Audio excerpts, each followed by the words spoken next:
Today, I'm fulfilling a personal dream, joining maritime archaeologist Dan Pascoe and his team on one of their dives to finally see the wreck for myself.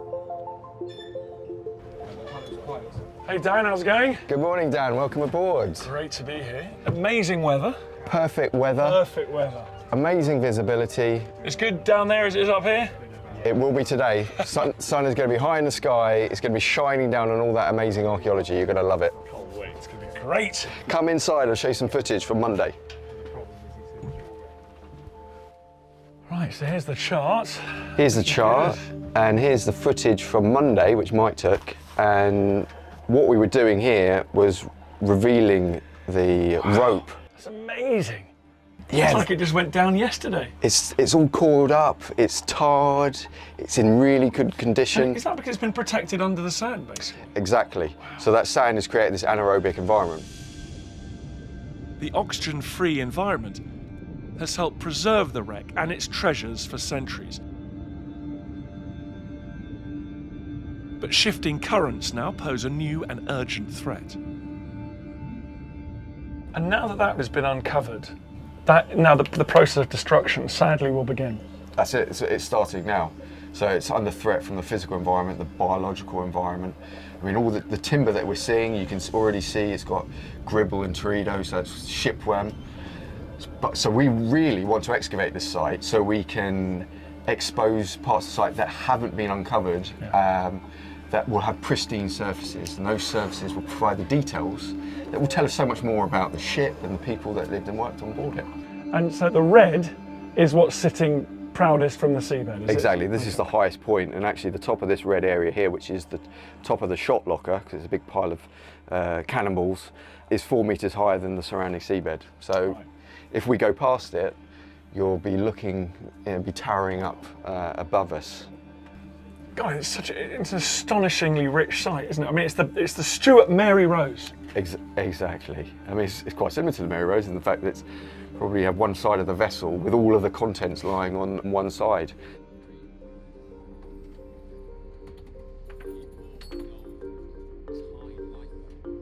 Dan and his team have completed multiple dives on the site, so they know the wreck well. They'll be acting as my guides today. There's a lot of prep required before you send a team of several people down to the seabed of the English Channel. We're just building all the different kits now. There's an absolute mountain of gear. But the good news is that the weather is astonishing. We could not have asked for better conditions.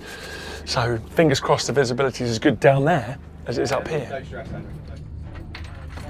With equipment checked and loaded and teas brewed, we set off for the wreck site.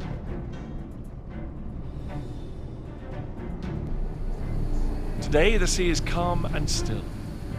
But 300 years ago, in November 1703, the picture would have looked very different.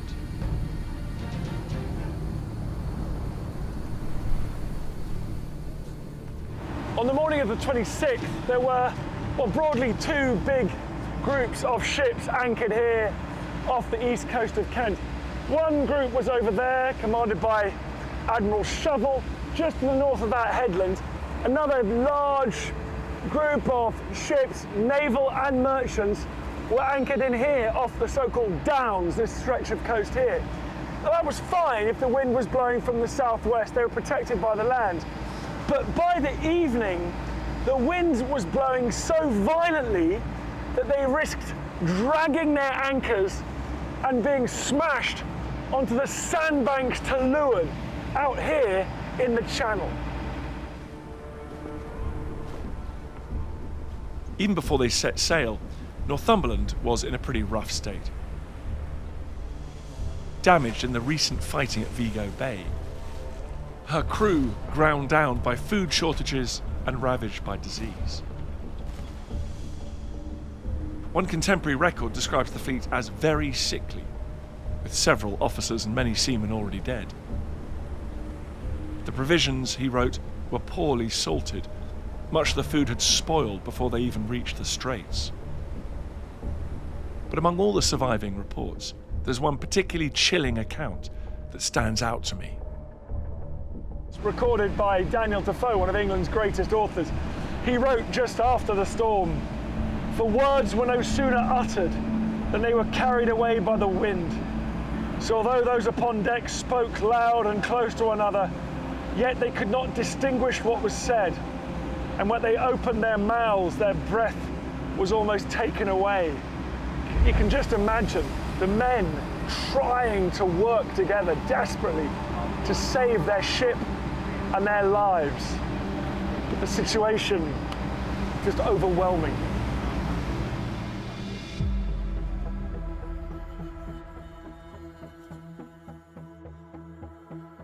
A yellow buoy marks the site of the wreck during the dive mission. But to prevent treasure hunters and illegal salvagers, its exact location is being kept secret.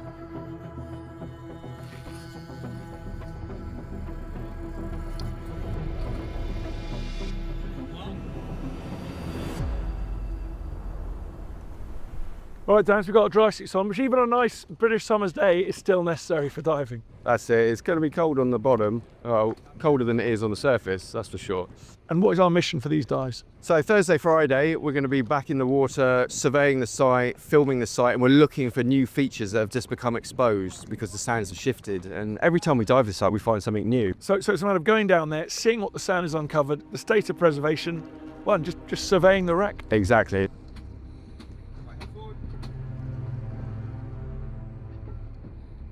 Surface valves open, alright?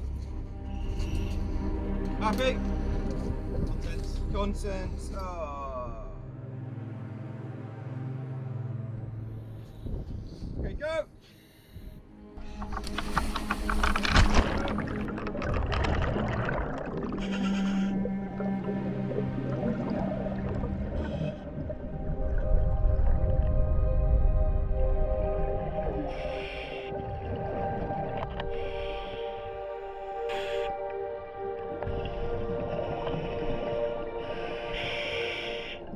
Arrived on the seabed and it's featureless. It's just sand, little ripples in the sand. At first, it doesn't seem very promising, but then you gradually realise that you're approaching a small underwater hill made out of sand, covering something big. And on the surfaces, man, you suddenly see coming out of the gloom, you can see features. It's clear that they are artificial. Gradually, I can start to make out specific details.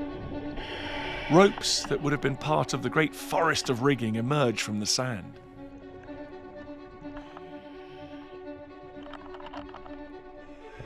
I've never seen anything quite like this. This is a wooden naval vessel. This is organic material. This is not supposed to survive on the seabed like this, and because it's just been uncovered, it does. It's in good condition.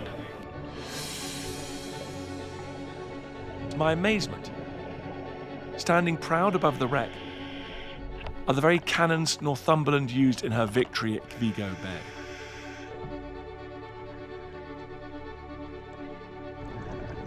This is the missing link between the Mary Rose, between the Tudor Navy and the later Georgian Navy, HMS Victory. This is the pedigree of ship that really won Britannia command of the waves.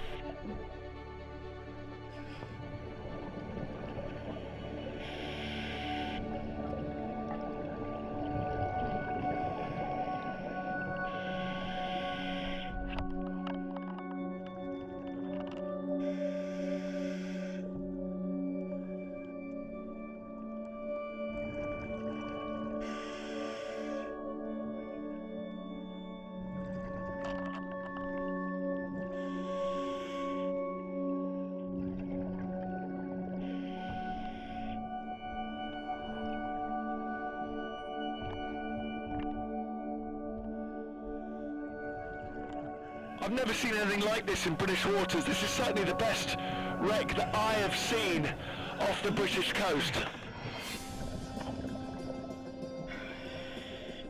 It's time to return to the surface and take stock of what we've seen on the seabed.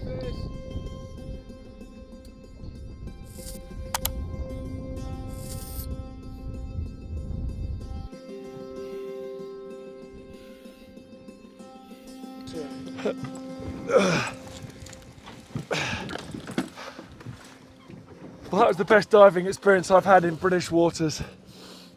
I've spent my whole life reading about, thinking about the Stuart and Georgian Navy, the Navy of the long 18th century, and there for the first time I was able to see it on the seabed. It's like a time capsule, and the layers of sand slowly being swept away, and a perfectly preserved Royal Navy ship from the age of sail emerging from beneath.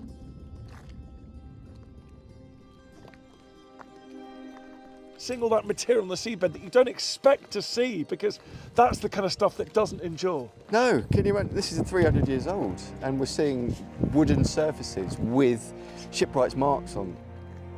We're seeing rope, cable, and the guns. What did you think of the size of the guns? The guns were much bigger than I was expecting. They are enormous. And then you got the big 32-pounders up top, and then down forward, I think that seemed much smaller to me anyway. Probably the Sakers. Yeah. And those are the guns that so recently, when the vessel sank, had won some of the great victories of the Royal Navy, some of the victories that ensured that it would be dominant in Europe over the French and Spanish navies. Exactly. 300 years later, and those items are still astonishingly intact. You can actually see the pegs as if they'd been hammered in just yesterday. The investigation into the wreck of Northumberland is only just beginning. Back at Chatham Dockyard, the team gathers to assess what's been discovered so far. We've just landed on the top of the wreck where the big 32-pounders are. And where would they have been? They're on the main gun deck here, the lower main Right, so gun they're deck. on they're lower down. Lower down, yeah, because of the the weight. stability. Exactly, yeah. You don't want heavy guns up top. So this is a bit like the Mary Rose wreck, isn't it? That fell on its side, didn't it? And was cut away. And much like Mary Rose, a tantalising array of artefacts are now starting to emerge from the seabed. But the item we're especially excited to get Simon's thoughts on was the large square block found in the lower deck area, near the bows, the chest. So what have we got here? This is like a rectangular block of... It's a chest. Prostate. A chest? It's a completely Chest. concreted chest. Wow, really? And that concretion has been protecting that chest, so what's inside Okay. is going to be well preserved. But if it's this far forward in the ship, what's your guess what's in there? It's not going to be the ship's pay, is it? It's not No, treasure. no, it's going to be something that's going to contain something to, stop it from moving around. It could be tools, it could be small musket balls, a whole range of things. It's the sort of thing that you don't want rolling around in a sea. Okay, so it's right down low in the ship. I suspect, Okay, and that's where the stores would have been? Yeah. And now we're travelling round further towards the bow. Oh, that's amazing, isn't it? This is some of the rigging up here. This would have been the spare rigging for repairs. So you think that would also have been up forward as well? So Probably, that makes sense. That's the area where they would store stuff like that, or even further down, lower down, where the cable would be the orlop deck, which is where they store the anchor cable. Yeah, I'm loving the fact, Dan, that when I was down there, it felt like I was seeing a huge amount of material, but I'm now realising that we actually, when you look at this model, we just swam down at a fraction of the length of that ship, and it extends way, way, way off into that huge lump of sand. It's all down there. Exactly. I mean, look, we only had 30 minutes, so we could only focus on the bow end, but this site is 50 metres long. We've got the whole midship and the stern to explore. The story of Northumberland is one of ambition, resilience, and tragedy. A ship forged in an age of expanding empires, shaped by war and innovation.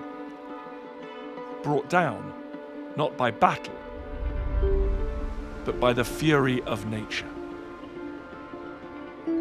Now, over 3 centuries later, nature is revealing her story again.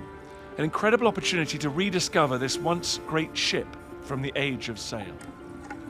For the time being, everything is being left on the seabed. But Dan's team hope to get permission and funds to raise key artifacts and eventually the remains of the ship herself, preserving them forever.